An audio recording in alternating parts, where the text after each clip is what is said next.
Assalamualaikum warahmatullahi wabarakatuh. Pada pertemuan kali ini kita akan lanjutkan pembahasan kita pada mata kuliah kurikulum dan pembelajaran. Hari ini kita akan lanjutkan pada pokok bahasan tentang komponen-komponen dalam pembelajaran. Jika pada pertemuan keempat sebelumnya, sebelum UTS, kita sudah membahas tentang komponen-komponen kurikulum atau komponen-komponen yang dikembangkan dalam kurikulum. Nah, pada kesempatan kali ini kita akan lebih spesifik lagi mempelajari tentang komponen-komponen pembelajaran. Oke, secara umum untuk komponen pembelajaran dan komponen yang dikembangkan dalam kurikulum itu memiliki kesamaan, yaitu terdiri dari 4 hal. Itu komponen tujuan, komponen isi, komponen metode, komponen evaluasi. Namun tentu saja perbedaan mendasarnya adalah ketika kita bicara komponen pengembangan kurikulum dari 4 hal ini, maka kita banyak membicarakan atau mendiskusikan mengenai poin-poin yang sifatnya umum atau bersifat ke ranah pengembangan kurikulum. Nah, sementara untuk komponen pembelajaran, nah ini yang akan dikembangkan dalam keempat hal ini, lebih spesifik berkaitan dengan bagaimana kita merancang sebuah pembelajaran. Jadi apa saja yang akan disiapkan dalam suatu pembelajaran, maka itu akan berkaitan erat dengan 4 komponen pembelajaran ini. Oke, mari kita lihat satu persatu dari keempat komponen ini. Yang pertama, komponen tujuan. Nah, ini seperti yang sudah kita bicarakan pada pertemuan keempat, bahwa pada komponen tujuan ini terdiri dari 4 hierarki tujuan. Dari mulai tujuan yang sifatnya nasional, yaitu tujuan pendidikan nasional, kemudian tujuan institusional atau tujuan lembaga pendidikan, kemudian tujuan kurikuler atau tujuan mata pelajaran, sampai yang pada tataran teknis adalah tujuan instruksional atau pembelajaran. Nah, pada pertemuan kali ini kita akan lebih fokus ke komponen atau ke tujuan pembelajaran. Karena pada pokok bahasan ini kita bicaranya tentang komponen pembelajaran lagi. Jadi kalau komponen pengembangan kurikulum yang telah dibahas di pertemuan 4, kita membahasnya dari atas sampai ke bawah. Nah, untuk komponen pembelajaran ini lebih spesifiknya pada tujuan pembelajaran.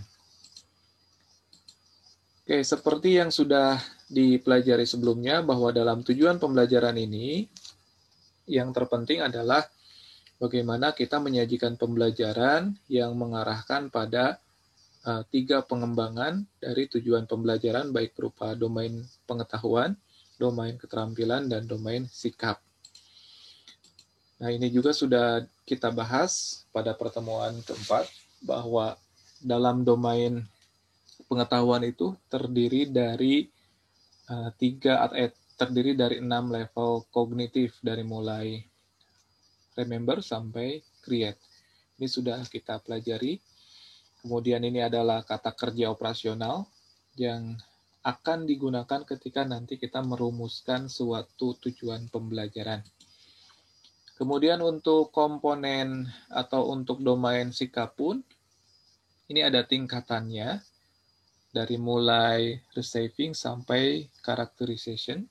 Ini juga sudah kita bahas. Jadi saya di sini coba mengenalkan dulu saja atau mereview dulu saja yang sudah dipelajari. Kemudian ini adalah kata kerja operasional yang bisa digunakan untuk domain afektif. Kemudian ini adalah domain psikomotor, dari mulai mampu menirukan keterampilan yang dicontohkan sampai mampu membuat perubahan dari keterampilan yang ada. Nah, ini adalah yang akan kita bahas ya, bagaimana kita merancang atau merumuskan suatu tujuan pembelajaran. Oke, jadi tujuan pembelajaran ini salah satu komponen penting dalam pengembangan pembelajaran di kelas, karena dari tujuan pembelajaran inilah kita akan tahu arah dari pembelajaran kita seperti apa. Dengan adanya tujuan pembelajaran ini, maka kita bisa merancang langkah-langkah pembelajaran yang akan kita lakukan. Nah, tujuan pembelajaran ini terdiri dari dua, ada tujuan umum, ada tujuan khusus. Nah, tujuan umum di sini bicara tentang tujuan pembelajaran yang masih bersifat umum dan belum menggambarkan tingkah laku yang lebih spesifik. Kemudian tujuan khusus, di sini penjabaran dari tujuan pembelajaran umum, kemudian dirumuskan oleh guru, dan yang terakhir adalah lebih spesifik menggambarkan tingkah laku siswa. Nah, hari ini kita akan coba belajar bagaimana merumuskan suatu tujuan pembelajaran, khususnya tujuan pembelajaran yang poin ini. Jadi yang dikembangkan atau dirumuskan oleh guru atau tujuan khusus. Oke, nah dalam perumusan tujuan pembelajaran itu ada 4 komponen yang harus ada dalam statement tujuan pembelajaran yang kita rancang. Yaitu komponen tersebut terdiri dari A, B, C, D, yaitu audiens. Nah, audiens di sini berkaitan dengan siapa yang menjadi sasaran dalam pembelajaran kita. Misalnya peserta didik SMP, atau peserta didik SMA, atau peserta didik SD. Nah, itu adalah audiensnya. Kemudian behavior. Nah, behavior ini berkaitan dengan tingkah laku atau gambaran tingkah laku yang harus dikuasai oleh peserta didik. Nah, untuk behavior ini,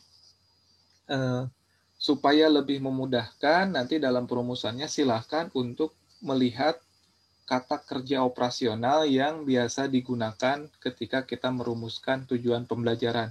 Yang tadi tabel di sebelumnya itu bisa kita gunakan. Kemudian yang selanjutnya condition. Nah, condition di sini berkaitan dengan langkah atau cara seperti apa yang bisa dilakukan agar tujuan pembelajaran tersebut bisa tercapai. Kemudian yang terakhir adalah degree. Ini berkaitan dengan bagaimana keterukuran dari tujuan pembelajaran tersebut. Oke, jadi dalam setiap perumusan tujuan pembelajaran, maka keempat komponen ini harus tergambar dari mulai audiens, behavior, condition, sampai degree. Oke, kita lihat contoh cara perumusan tujuan pembelajaran. Oke, ini adalah salah satu kompetensi dasar yang saya ambil dari silabus SMP kelas 7, KD 3.2, dengan bunyi kompetensi dasarnya mengklasifikasikan makhluk hidup dan benda berdasarkan karakteristik yang diamati. Kemudian 4.2-nya, menyajikan hasil pengklasifikasian makhluk hidup dan benda di lingkungan sekitar berdasarkan karakteristik yang diamati. Oke, jadi untuk KD ini nanti Anda sekalian bisa melihatnya di silabus yang saya share di LMS. Jadi silakan dicek untuk KD dari kelas 7, kelas 8, dan kelas 9 seperti apa di mata pelajaran IPA. Kemudian di sana juga ada materi. Nah, untuk KD ini materinya terdiri dari yang pertama makhluk hidup dan benda tidak hidup. Kemudian yang kedua ciri-ciri makhluk hidup.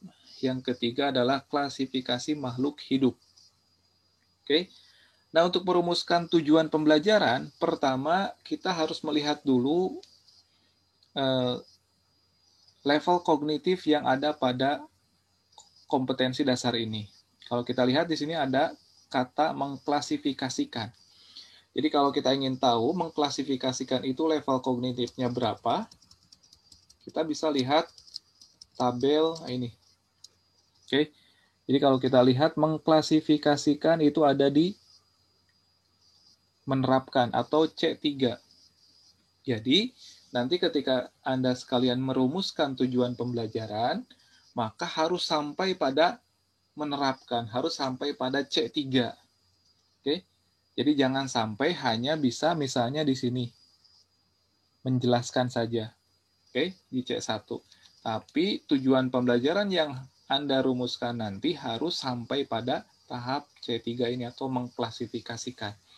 Karena tuntutan dari KD-nya juga adalah mengklasifikasikan. Mari kita lihat contohnya. Oke, nah ini KD-nya, ini materinya. Nah, kita lihat sekarang tujuan pembelajaran yang bisa dirumuskan. Oke, ini tujuan pembelajaran yang dirumuskan, yang saya rumuskan untuk KD tersebut. Yang pertama, peserta didik dapat membedakan makhluk hidup dan benda tidak hidup melalui pengamatan tayangan video secara tepat. Oke, jadi di sini saya membuat rumusan tujuan pembelajaran. Yang pertama, sebelum siswa bisa mengklasifikasikan makhluk hidup, karena tujuan akhirnya adalah mengklasifikasikan makhluk hidup, maka langkah pertama atau tahap pertama, dia harus bisa membedakan dulu makhluk hidup dan benda tidak hidup. Oke, jadi tujuan pembelajaran yang pertama, saya buatkan bahwa peserta didik itu harus membedakan dulu, harus dapat membedakan dulu makhluk hidup dan benda tidak hidup. Nah, kita lihat membedakan ini C berapa. Kita balik lagi ke kata kerja operasional tadi. Oke, kita lihat membedakan. Nah, ini membedakan. Membedakan ada di C2. Oke, C2. Oke, jadi langkah pertama membedakan dulu di C2. Nah, pada perumusan tujuan pembelajaran ini, kita lihat peserta didik ini adalah audiensnya. Audiensnya, oke? A-nya. Kemudian dapat membedakan makhluk hidup dan benda tidak hidup. Nah, ini behavior-nya. Dapat membedakan. Kemudian melalui pengamatan tayangan video. Nah, ini condition-nya. Oke. Jadi, di sini jelas bahwa nanti dalam pembelajarannya akan ada tayangan video. Maka diharapkan melalui tayangan video tersebut, peserta didik dapat membedakan nanti itu makhluk hidup dan benda tidak hidup. Nah, di sini degree-nya disebutkan secara tepat. Jadi bisa membedakan makhluk hidup dan benda tidak hidupnya tepat gitu, melalui tayangan video. Oke, jadi di sini terpenuhi ya komponen-komponen dari perumusan tujuan pembelajarannya. Audiensnya ada, peserta didik, kemudian behavior-nya dapat membedakan makhluk hidup dan benda tidak hidup, kemudian condition-nya adalah tayangan video melalui pengamatan tayangan video, dan degree-nya secara tepat. Oke, bisa saja nanti untuk degree-nya misalnya Anda sekalian membuat misalnya peserta didik dapat membedakan makhluk hidup dan benda tidak hidup melalui tayangan video sebanyak misalnya 3 perbedaan secara tepat. Jadi dimintanya 3 perbedaan. Jadi degree-nya itu jelas, 3 perbedaan yang diminta dalam pembelajaran ini. Oke, bisa saja seperti itu. Oke, kemudian selanjutnya tujuan pembelajaran yang saya rumuskan untuk mencapai dari KD ini, untuk bermuara pada tujuan pembelajaran atau tujuan akhirnya mengklasifikasikan. Yang kedua adalah peserta didik dapat menguraikan ciri-ciri makhluk hidup melalui pengamatan tayangan video dengan benar. Oke, jadi setelah tadi bisa membedakan mana makhluk hidup, mana benda tidak hidup, selanjutnya melalui tayangan video tersebut, peserta didik dapat menguraikan ciri-ciri makhluk hidup itu seperti apa. Sekarang udah tahu ciri-ciri makhluk hidup seperti apa, kemudian diuraikan, dituliskan. Nah, kita lihat menguraikan itu C berapa di kata kerja operasional. Oke, kalau kita lihat menguraikan. Nah, C2 juga. Oke. Jadi di level kognitif 2, C2 menguraikan. Jadi setelah bisa membedakan, kemudian bisa menguraikan ciri-ciri makhluk hidup. Nah, terakhir di sini peserta didik dapat mengklasifikasikan makhluk hidup melalui pengamatan tayangan video secara tepat. Oke, jadi di sini terlihat tahapan-tahapannya, bahwa ketika kita ingin mencapai C3 yang mengklasifikasikan, maka yang pertama dia harus bisa membedakan dulu makhluk hidup dan benda tidak hidup. Kemudian yang kedua, dia harus mampu menguraikan ciri-ciri makhluk hidup. Oke. Kemudian yang ketiga, baru dia akan bisa mengklasifikasikan makhluk hidup melalui pengamatan tayangan video. Nah, itu yang dinamakan perumusan tujuan pembelajaran yang mengikuti kaidah ABCD. Di poin 2 ini, atau di tujuan yang kedua ini, A-nya adalah peserta didik dapat menguraikan ciri-ciri makhluk hidup, nah ini adalah B-nya, melalui pengamatan tayangan video ini C-nya, dengan benar adalah degree-nya. Bisa saja Anda membuatnya, peserta didik dapat menguraikan ciri-ciri makhluk hidup melalui pengamatan tayangan video sebanyak 4 ciri dengan benar. Jadi ada 4 yang dimintanya. Oke, itu adalah degree-nya. Kemudian di yang ketiga, di sini peserta didiknya A-nya dapat mengklasifikasikan makhluk hidup, ini B-nya, melalui pengamatan tayangan video ini C-nya, secara tepat ini D-nya. Nah, untuk condition ini, ya tentu saja ini akan sesuai dengan pembelajaran yang nantinya akan kita gunakan. Jadi bisa saja tidak hanya melalui pengamatan, tapi misalnya melalui eksperimen atau melalui percobaan. Atau bisa juga melalui diskusi kelompok. Nah, itu tergantung dari nanti metode pembelajaran apa yang kita gunakan. Oke. Yang terakhir, ini yang keempat, ini adalah rumusan tujuan pembelajaran untuk 4.2. Di sini disebutkan menyajikan hasil pengklasifikasian makhluk hidup dan benda di lingkungan sekitar berdasarkan karakteristik yang diamati. Oke, jadi di sini menyajikan hasil. Jadi sebagai informasi, mungkin Anda juga sudah tahu 4.2 ini ranahnya adalah ranah keterampilan. Kalau 3.2 ini ranahnya ranah pengetahuan. Nah, di sini dimintanya adalah menyajikan hasil pengklasifikasian. Oke, maka di sini saya membuat rumusan tujuan pembelajaran. Ini saya dulukan nih, degree-nya. Condition-nya saya dulukan. Jadi si C-nya saya dulukan di awal. Jadi untuk ABCD ini tidak harus selalu berurutan ABCD. Bisa saja kita pindahkan misalnya ini condition-nya di awal. Jadi melalui kegiatan diskusi kelompok, peserta didik dapat membuat tabel klasifikasi makhluk hidup dengan benar. Oke. Jadi membuat tabel di sini, membuat tabel klasifikasi makhluk hidup ini merupakan salah satu bentuk penyajian hasil pengklasifikasian. Jadi ketika siswa sudah mengamati, kemudian diskusi dalam kelompok, maka dia harus bisa membuat tabel pengklasifikasian makhluk hidup. Mana misalnya makhluk hidup yang ciri-cirinya seperti ini, kemudian makhluk hidup yang cirinya seperti itu diklasifikasikan melalui tabel.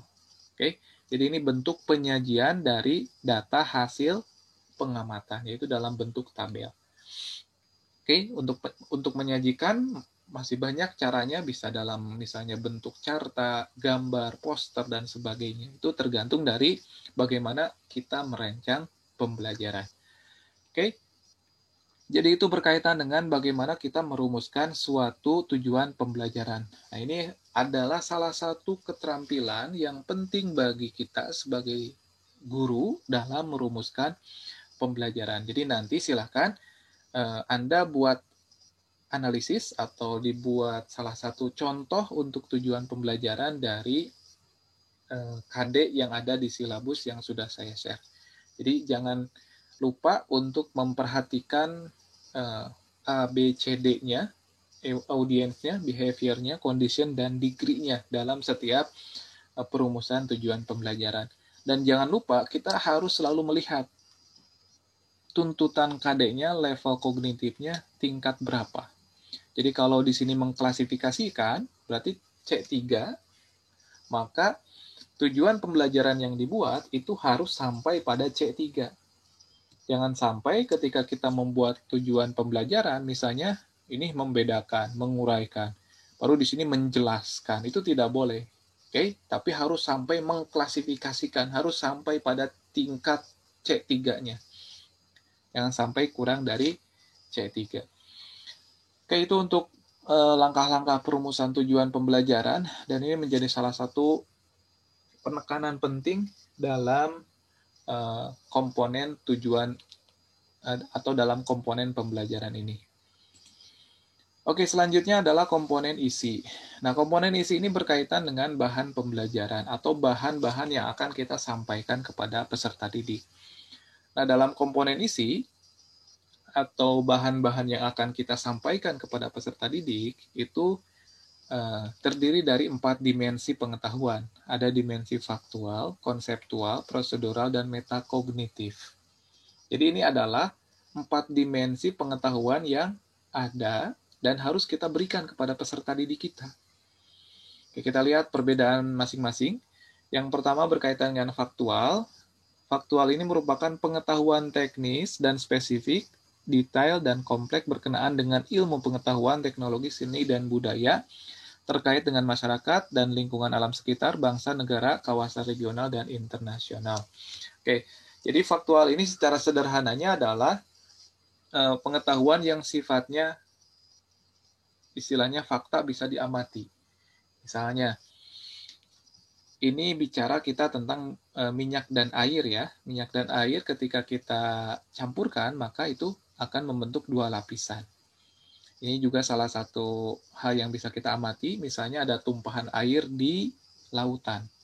Maka akan terpisah atau air tidak bisa bercampur dengan minyak. Oke. Nah, ini secara faktual bisa kita amati, bisa kita lihat. Jadi ini termasuk pada pengetahuan dimensi faktual. Oke. Nah, dimensi faktual juga misalnya berkaitan dengan berbagai fenomena alam, misalnya terkait cuaca, kemudian gerhana, fenomena longsor, dan sebagainya. Itu adalah pengetahuan yang memiliki dimensi faktual. Nah, kemudian yang kedua, dimensi konseptual. Jadi pengetahuan yang memiliki dimensi konseptual ini berkaitan dengan terminologi atau istilah dan klasifikasi, kategori, prinsip, generalisasi, teori, model, dan struktur yang digunakan terkait dengan pengetahuan teknis dan spesifik. Oke, jadi kalau tadi kita bisa mengamati misalnya air dan minyak itu tidak bisa bercampur, maka secara konseptual ini kita bisa jelaskan dengan teori atau konsep perbedaan massa jenis di antara keduanya. Oke, jadi konseptual itu berbicaranya sekarang adalah kenapa ini bisa berpisah atau tidak bisa bercampur. Nah, itu ada kaitannya dengan perbedaan massa jenis.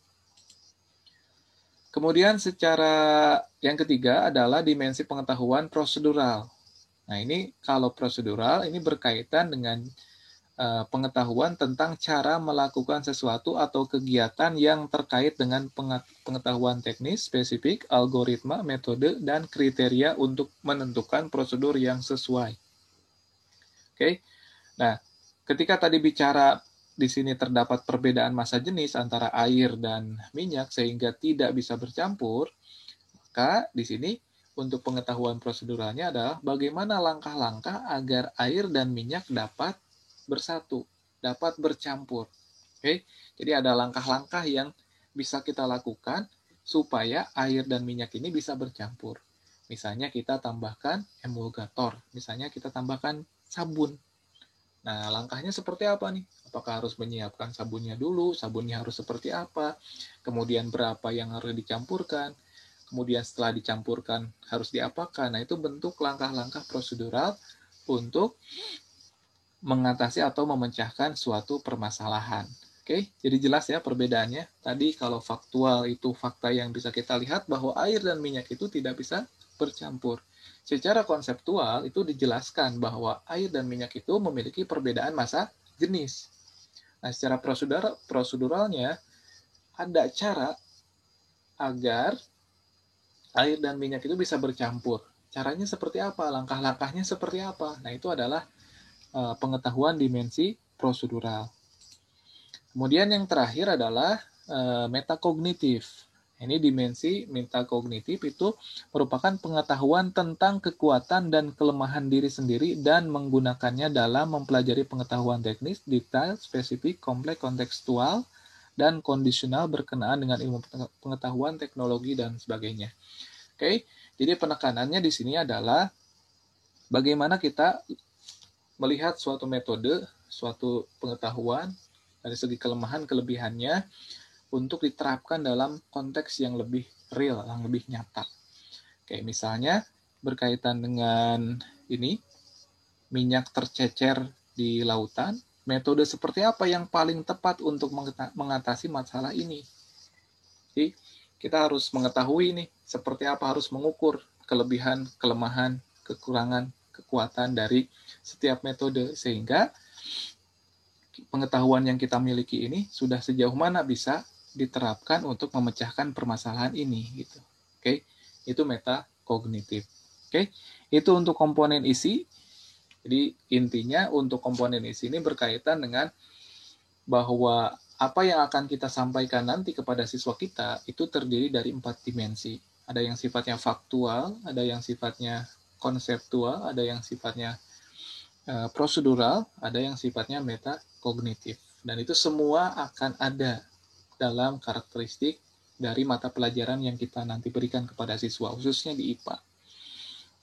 Oke, selanjutnya yang ketiga adalah komponen metode dan strategi. Nah, ini adalah kaitannya dengan metode apa yang akan kita gunakan dalam pembelajaran, metode apa yang akan kita strategikan atau kita implementasikan dalam pembelajaran. Nah, di komponen inilah kita harus memikirkannya. Nah, untuk metode dan strategi sendiri nanti ada pembahasan khusus, jadi bagaimana jenis-jenis metode yang bisa kita gunakan dalam pembelajaran IPA, model apa saja, model pembelajaran seperti apa yang bisa kita buat atau kita rancang dalam pembelajaran IPA, termasuk pendekatan seperti apa yang bisa kita gunakan dalam pembelajaran IPA. Nah, pada kesempatan kali ini saya coba singgung sedikit. Jadi salah satu atau di sini ada 5 faktor yang harus kita perhatikan ketika kita menentukan metode. Yang pertama, tujuan pembelajaran. Nah, ini tujuan pembelajaran ini tadi di awal penting untuk kita rancang karena di sini akan menentukan metode apa yang akan kita gunakan. Kalau tadi misalnya ada tayangan video, berarti kita harus menyiapkan video. Maka strateginya atau metode yang kita gunakan misalnya demonstrasi atau ekspositori. Jadi kita mengekspos sesuatu, mendemokan sesuatu, menampilkan sesuatu. Oke, jadi tujuan pembelajaran ini menjadi poin pertama yang harus kita perhatikan ketika kita menentukan suatu metode. Kemudian yang kedua, materi pembelajaran. Nah, materi pembelajaran ini berkaitan dengan karakteristik dari materi. Sehingga nanti akan menentukan apakah metodenya praktikum, apakah metodenya diskusi, apakah metodenya demonstrasi, apakah metodenya misalnya ekspositori. Oke. Kemudian karakteristik siswa. Nah, ini tentu saja harus kita perhatikan karena biar bagaimanapun dalam proses pembelajaran interaksi yang paling dominan itu adalah interaksi antara guru dan siswa, siswa dengan siswa, maupun siswa dengan seluruh isi kelasnya. Kemudian yang selanjutnya, yang keempat yang harus kita perhatikan dalam menentukan komponen metode ini adalah waktu. Jadi kita harus melihat waktunya. Misalnya dalam 2 jam pembelajaran, apakah mungkin misalnya melakukan praktikum atau tidak. Kemudian tentu saja yang terakhir adalah faktor guru. Kesiapan guru seperti apa nih untuk menggunakan metode yang sudah disiapkan atau metode yang sudah ada. Oke, jadi itu adalah penjelasan mengenai komponen metode yang tentu saja ini akan berkaitan dengan pembelajaran yang akan disajikan dalam kelas. Oke, terakhir adalah komponen evaluasi. Oke, untuk komponen evaluasi dalam konteks pembelajaran, ini secara umum ya dibagi menjadi 2. Ada yang dinamakan penilaian formatif, ada yang dinamakan penilaian sumatif. Nah, ini adalah 4 perbedaan mendasar berkaitan dengan kedua penilaian tersebut. Yang pertama, untuk formatif itu dilakukan saat proses pembelajaran. Atau di sini untuk formatif ini merupakan penilaian yang sifatnya per unit atau per bab atau per kompetensi. Jadi prosesnya seperti ulangan harian, latihan soal, kuis, dan sebagainya itu adalah masuk ke penilaian formatif. Sementara penilaian sumatif itu dilakukan pada akhir pembelajaran unit atau kompetensi tertentu. Oke, jadi sumatif ini misalnya UTS, kemudian UAS. Ini jelas untuk melihat bagaimana evaluasi selama misalnya satu semester atau setengah semester. Tapi kalau formatif itu dalam prosesnya, pembelajarannya. Oke. Kemudian yang kedua, bertujuan untuk mengetahui perkembangan penguasaan peserta didik terhadap unit bab kompetensi yang sedang dipelajari. Jadi formatif ini kita ingin tahu bagaimana siswa tersebut apakah sudah menguasai materi A, materi B, kompetensi A, kompetensi B, dan sebagainya. Sementara untuk formatif, untuk sumatif, itu bertujuan untuk mengetahui pencapaian belajar peserta didik dari pembelajaran yang sudah berakhir. Jadi, kalau sumatif ini biasanya dilihat dari bagaimana nilai selama setengah semester, misalnya lewat rapot UTS, atau selama satu semester lewat rapot semesternya. Kemudian yang ketiga, perbedaannya untuk formatif itu hasilnya digunakan untuk dasar memperbaiki proses pembelajaran. Oke, jadi kalau formatif itu misalnya keluar hasil, kemudian dapat gambaran hasil dari peserta didiknya seperti apa, nah itu akan dijadikan acuan untuk perbaikan pembelajaran selanjutnya. Kemudian kalau untuk sumatif, itu hasil merupakan bukti mengenai apa yang dikuasai oleh peserta didik. Oke, jadi sejauh mana peserta didik itu menguasai atau sudah melakukan proses pembelajarannya selama satu semester, nah maka bisa dilihat dari nilai rapotnya, nah itu merupakan salah satu bentuk dari penilaian sumatif. Kemudian yang keempat, perbedaannya untuk formatif itu hasil penilaian formatif tidak dipakai dalam menentukan nilai rapot. Oke. Jadi untuk nilai formatif ini tadi tujuannya adalah bagaimana untuk memperbaiki proses pembelajaran yang berlangsung. Sementara untuk nilai sumatif itu digunakan untuk menentukan nilai rapot, naik kelas atau tidak, kemudian lulus atau tidak. Oke. Itu adalah dua jenis penilaian dalam komponen evaluasi yang tentu saja ini pasti akan dialami dalam pembelajaran. Nah, seperti yang di awal sudah kita bahas bahwa tujuan pembelajaran itu kan ada 3, pengetahuan, kemudian sikap, dan keterampilan. Maka dalam penilaiannya pun itu harus 3 domain ini atau 3 hal ini yang harus kita nilai. Jangan sampai kita hanya menilai pengetahuannya saja. Oke. Nah, untuk pembahasan tentang penilaian juga nanti ada pokok bahasan khusus atau bab khusus di pertemuan selanjutnya. Di sini saya hanya mengenalkan saja bahwa dalam penilaian pengetahuan itu bisa dilakukan dengan tes tertulis, dengan berbagai bentuk, bisa benar salah, menjodohkan, pilihan ganda, esai, dan sebagainya. Bisa juga dengan menggunakan tes lisan, tanya jawab, bisa juga dengan penugasan, baik itu tugas individu maupun tugas kelompok, bisa juga dengan portofolio. Oke, jadi portofolio ini berkaitan dengan bagaimana sekumpulan karya siswa. Ini untuk penilaian pengetahuan. Kemudian untuk penilaian keterampilan, nah ini ada 3 cara juga nih. Bisa dilakukan dengan tes kinerja. Jadi misalnya kinerja ini berkaitan dengan tes praktek, tes praktikum. Nah ini nanti kalau di IPA pasti ada tes kinerja. Kemudian tes project, penilaian project. Jadi siswa diberikan project untuk membuat sesuatu. Nah, kita bisa lihat atau kita bisa nilai project tersebut sebagai bagian dari penilaian keterampilan. Atau bisa juga dengan penilaian portofolio. Ini portofolio ini tadi kaitannya dengan bagaimana sekumpulan karya siswa dikumpulkan, kemudian itu menjadi portofolio siswa itu sendiri. Kemudian untuk penilaian sikap, nah dalam prosesnya di sini terdiri dari 2, ada penilaian sikap yang utama, ada yang bersifat penunjang. Nah untuk yang utama, ini penilaian sikap itu merupakan tanggung jawab atau tugas dari guru mata pelajaran. Jadi bagaimana guru mengobservasi siswanya selama 1 semester dalam pembelajaran, yaitu akan menjadi penilaian utama untuk sikap siswa tersebut. Kemudian yang kedua, penilaian utama ini dilakukan juga oleh wali kelas dan guru BK selama 1 semester. Jadi nanti keduanya ini, wali kelas, kemudian guru mata pelajaran dan guru BK, itu akan berkoordinasi, saling istilahnya tukar informasi untuk menentukan nilai sikap peserta didik tersebut, si A, si B, si C, si D itu seperti apa. Nanti dideskripsikan. Nah, untuk penunjangnya, ini bisa dilakukan penilaian sikap itu dengan cara penilaian antar teman. Antar teman diberikan misalnya kuesioner yang menilai seseorang, kemudian si A menilai si B menilai si A. Bisa saja dilakukan seperti itu, atau dilakukan juga penilaian diri. Jadi bagaimana siswa menilai dirinya sendiri. Oke, melalui misalnya kuesioner. Oke, jadi itu adalah bentuk-bentuk penilaian yang bisa kita lakukan, baik itu penilaian pengetahuan, penilaian keterampilan, dan penilaian sikap. Nah, untuk penjelasan lebih rincinya nanti akan ada bahasan khusus tentang penilaian. Oke, mungkin itu saja yang bisa saya sampaikan pada pertemuan kali ini.